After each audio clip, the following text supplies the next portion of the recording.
coming to you live for the Built for Tough studio. Boomer Esiason and Greg Giannotti. It's Boomer and Gio on the Fan. Simulcast across the country on CBS Sports Network and wherever you are in the free Odyssey app. Good Monday morning. I am sick this morning. I was sick yesterday. The idea that an entire day can be ruined based on things that I have zero control over. I got to change the way I think about things. I have to change the way I approach my life. It was 78 degrees in late September yesterday. It was a beautiful day. I've got a great family. I'm healthy. My daughters are healthy. My wife is healthy. But I could not have been more disgusted from the second I woke up to the second I went to bed. I wake up, I see my football team lose. Then, during the afternoon, even though it was fun, I saw the U.S. team complete this embarrassment at Bethpage Black, even though they showed a little fight, but still the whole thing was a disaster. Then just to flip over and then direct my full attention to the New York Mets, who finished the most disappointing, embarrassing season I have ever seen. Yes, Yankee fans, Giant fans, we'll have some fun today. I'm not going to ruin your day over it. You have a lot of really good stuff going on, but I mean, I'm 43 years old. I'm not sure I can do this any longer. I don't think I can do it anymore. Good morning, Boomer. How are you? Yeah, so I happen to be 21 years older than you, and I have lived this life, and I'm like you. I'm like flabbergasted, but also not surprised. I'm not surprised by the gutless Mets. Are you surprised by them? No, I'm not, especially after the last 3.5 months. No. I'm not saying it's not about being surprised. It's just that I think, it's funny because I forget who said it in the postgame. Maybe it was Todd Zeal or maybe it was Blevins. I don't know. As I'm sitting there watching this, just digesting more and more of this nonsense. But it was almost like, or maybe even Ronnie said, who cares? Doesn't matter. So they say, it felt like these guys never thought this day would come, where we still had runway. They still had games. They still could figure it out. And I think that's the way I was, too. I was like, it's just not. They'll figure it out. It's not, something will happen, and they'll make it into the postseason. And it never did. So, of course, I'm not surprised because it's been terrible for so long. But it doesn't make it any easier, the fact that this is something that – two things that happened this weekend that we'll never forget. We'll never forget. And it's all negative. So, like, this 2025 season – is now in the pantheon of all the horrible things. So when we look back and we say, oh, remember 2007, remember 2008, now remember 2025, it's going to be part of it. And then Bethpage Black has now turned into the place on Long Island that used to be such a cool place. Now everybody that goes there is going to be like, oh, yeah, this is the place where people were throwing drinks at Roy McIlroy's wife and the Europeans came in here and pooped down the U.S. team's neck. So I got to deal with that, not just today, but for the rest of my life, because these things will linger. That's how bad it was. Well, two things I got to say that you actually foresaw both of those things. One, the Mets, and the other was the actions of the golf fans at Bethpage. You were all over both of them. I mean, you probably a month ago, I think, said you're done with the Mets. The Mets are not going to win. They're not going anywhere. This team has got no heart. You said all of that. I kind of agree with you, but that was the day that I told you, you got to believe. You got to believe. And I saw a lot of you got to believes down in Miami because it was like 3 Met home games down in Miami. It wasn't even like they were on the road. There were 90% of the fans there were Met fans, and what did they do? They totally disappointed the Met fan in person, and it to have it end in a double play the way that it ended, or how many guys stood up there and just watched pitches go across the plate for strikes. Look, part of this is Carlos Mendoza's a fault because he has been saying for 3 months, we got the talent. The talent's in there. We got a very talented team. The talent's in there.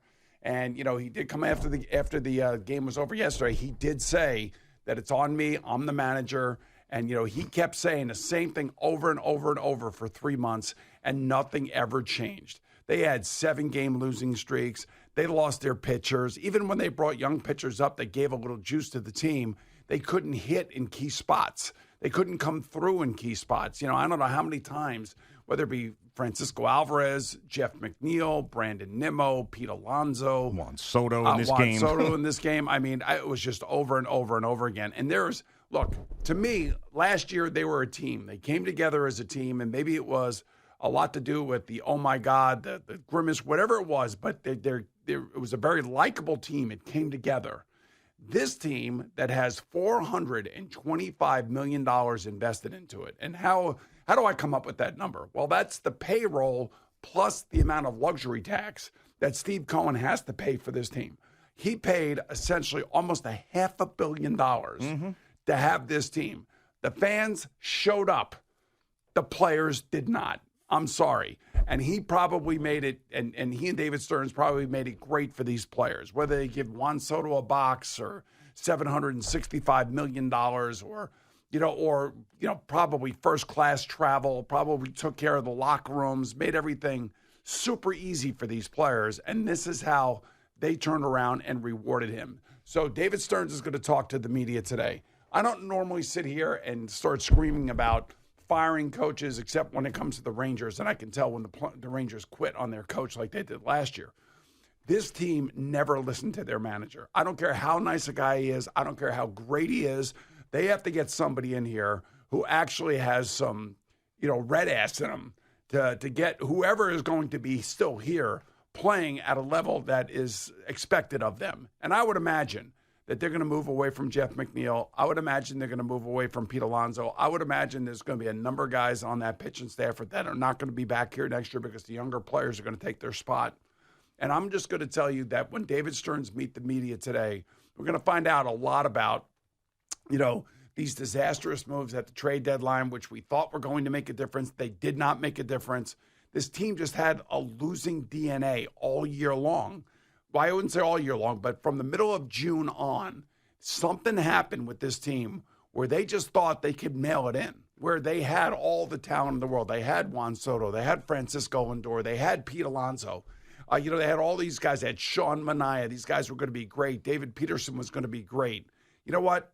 They all failed, except maybe for Clay Holmes on Saturday. Yeah, which is unbelievable, the eerie similarities from the 07, 08, and 25, where game 161, they're unbelievable. They get an unbelievable pitching performance in game 161. They shut out a team, and then game 162, they come back and they choke. Well, it's unbelievable. They didn't have pitchers. They had, everybody was available, yesterday.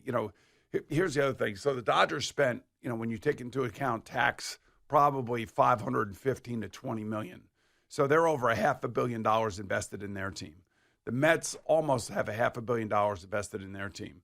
You know who the lowest payroll in the majors is? The Miami Marlins. Yeah. The lowest payroll. Mm-hmm. You bought crap is what you bought. You bought a total loser mentality. And I'm sure each one of these players don't feel that way. But when I attach the amount of money to what they're making to what they put forth this year, it is the worst sporting disappointment in the history of professional sports because of the amount of money that is invested and because the Mets set an attendance record on top of it. Oh, they embarrassed their fan base. I mean, everybody was there for them. Everybody bought into this team from the second that the Juan Soto signing was happening. The Met fan was there, supported, was getting in the face of everybody else, and was just emboldened by everything that was going on. Everything that Steve Cohen was trying to build was right there, and then these players completely flushed it down the toilet. So, yeah, just quickly, because it's just amazing to me. 2007, game 161, Mets 13, Marlins 0. 2008, Mets 2, Marlins 0. 2025, Mets 5, Marlins 0. And then the next day, they lost each one of those games and then failed to make the postseason. So to the lowest payroll in Major League Baseball. I mean, just think about this scene. Think about that. You know what's... And by the way, I'm sorry, G, 90% of the fans at the Marlins Stadium this weekend were Met fans. Of course. Rooting the Mets on. Yeah, which is amazing because of how bad they have been. You know what it reminded me of? It reminded me of Rory McIlroy on Saturday and Sunday. It really did. It reminded me of if there was a Miami Marlin fan there and you're a Miami Marlin player, nothing's sweeter if you're not going to make the playoffs than to knock the $425 million Mets out of the playoffs. Yeah, sure. I mean, it was definitely sweet. I think it was much more sweeter for Rory than it was the Marlins and their fans in a season where they ultimately didn't do anything either.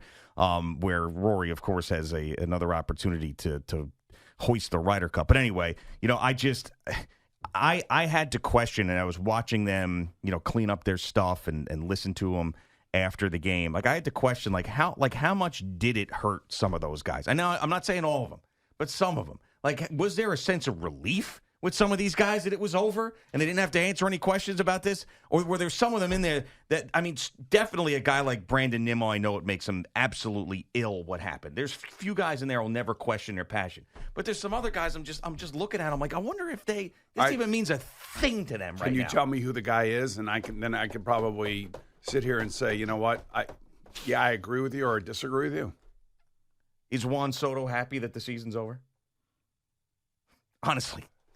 All the money he made, the regular season, can't blame me. I had a historic season, answering all these questions. Now, I know people will be like, oh, well, you left the Yankees, and the Yankees are in the playoffs, and now you're a Met, and blah, blah. Do you think he really cares about that? I do.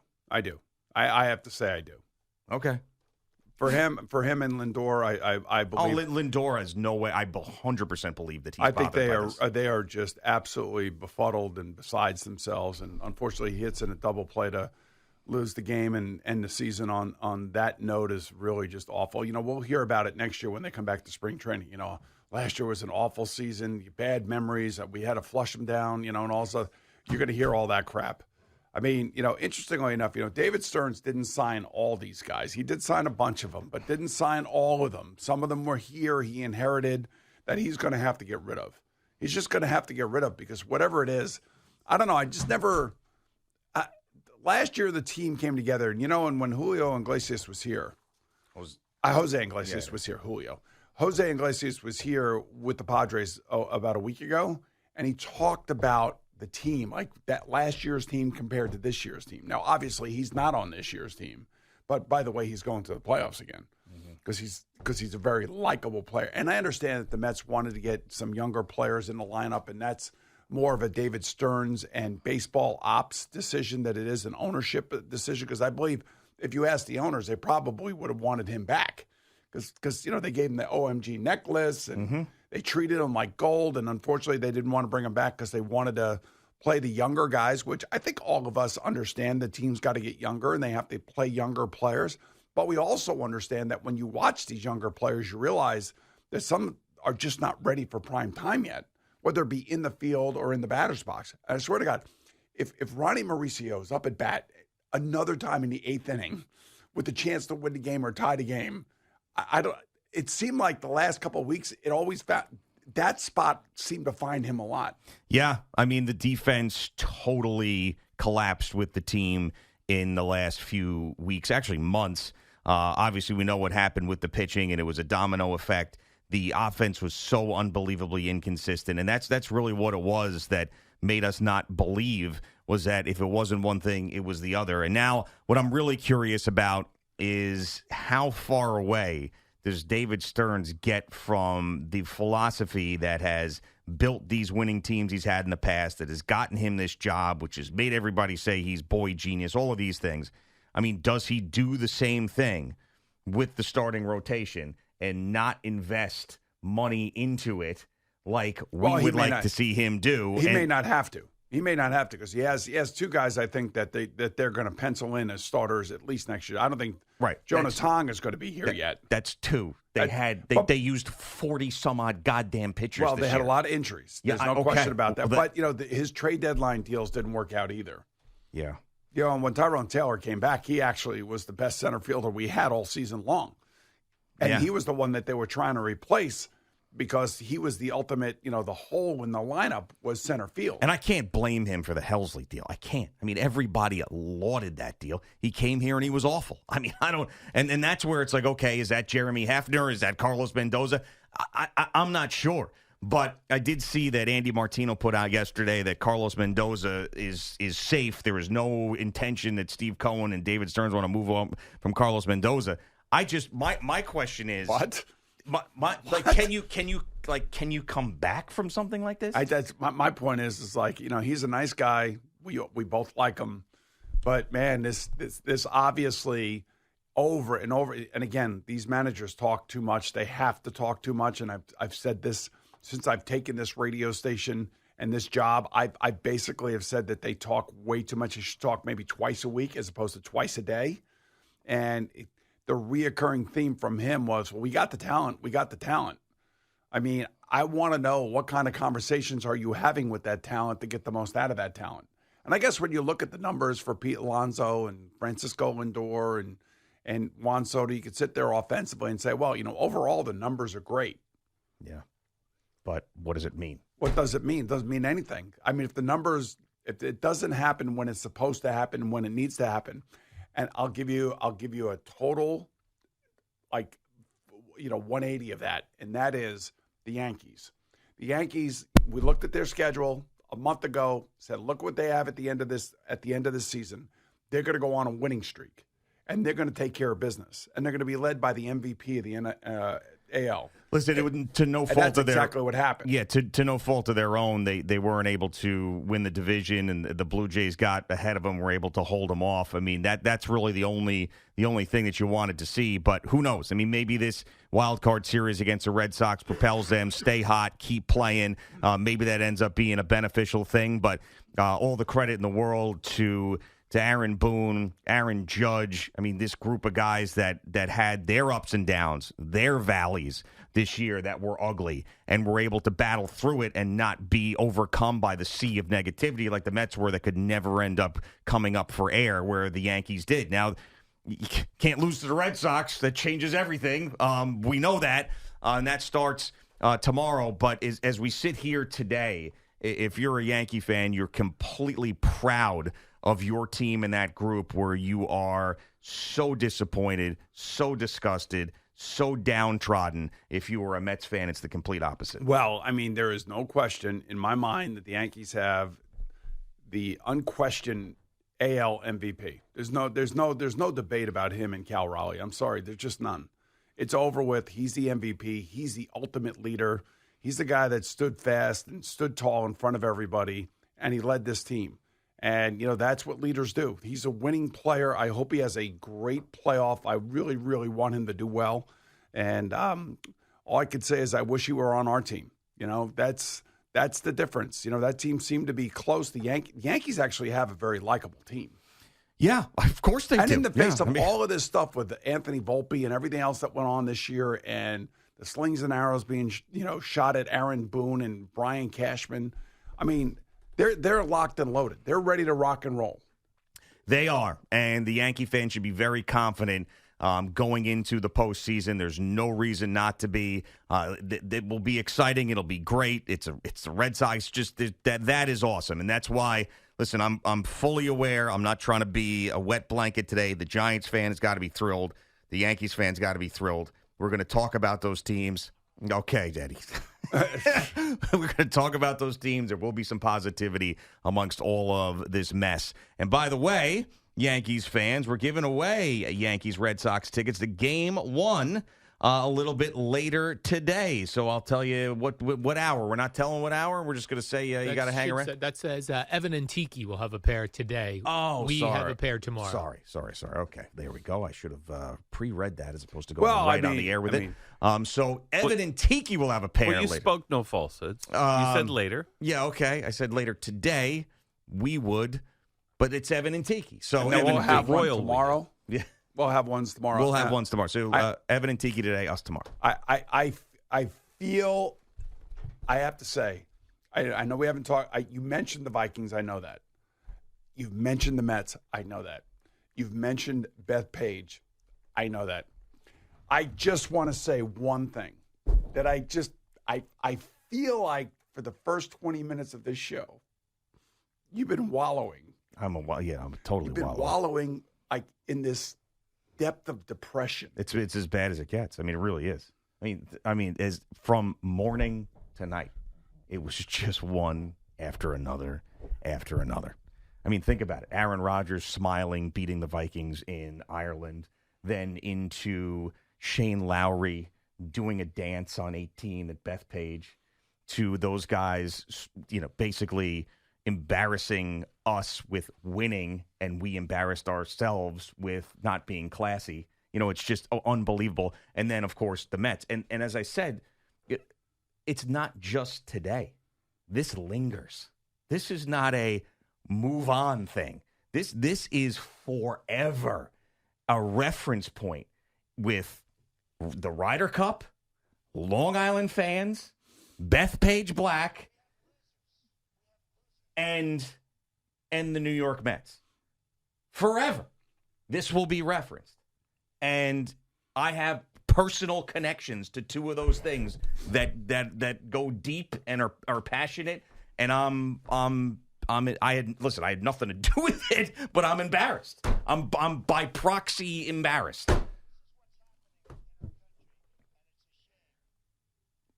I mean, do you understand why I would be wallowing? I understand. I totally understand. And I'm not going to wallow. I'm just not going to. I'm not going to allow that to happen. I said what I had to say about the Mets. I can't believe they would be bringing their manager back after listening to how they have such great talent. And I know he takes responsibility, and that's great. All that stuff is wonderful. Time to shake it up, man. You can't be spending that kind of money and having this kind of season. You just can't, especially after the last 3.5 months. It's embarrassing. So, yeah, I understand you're wallowing. I understand why you're wallowing. I'm mad, too. I'm pissed off. We lost to the Europeans. At least they showed some fight yesterday. They did. If Russell Henley makes a putt on 17 or 18, things could be different. Things could have been different. Yeah, they dug themselves way too much of a hole. Because you know why? Because when you and I played that golf course in June, it was the hardest golf course I've ever played. That rough was insane. And then Keegan Bradley decided, let's make it easy for everybody. And in the team games, we couldn't make a putt to save our lives. All right, plenty more of that positive stuff ahead as well. Jackson Dart was awesome. Unfortunately, the neighbor's injury is something we're waiting to hear from. It's not going to be good. But there's a lot of really happy moments for Giants fans and Yankee fans that we will get to as well. It's Boomer and Gio on the Fan and CBS Sports Network.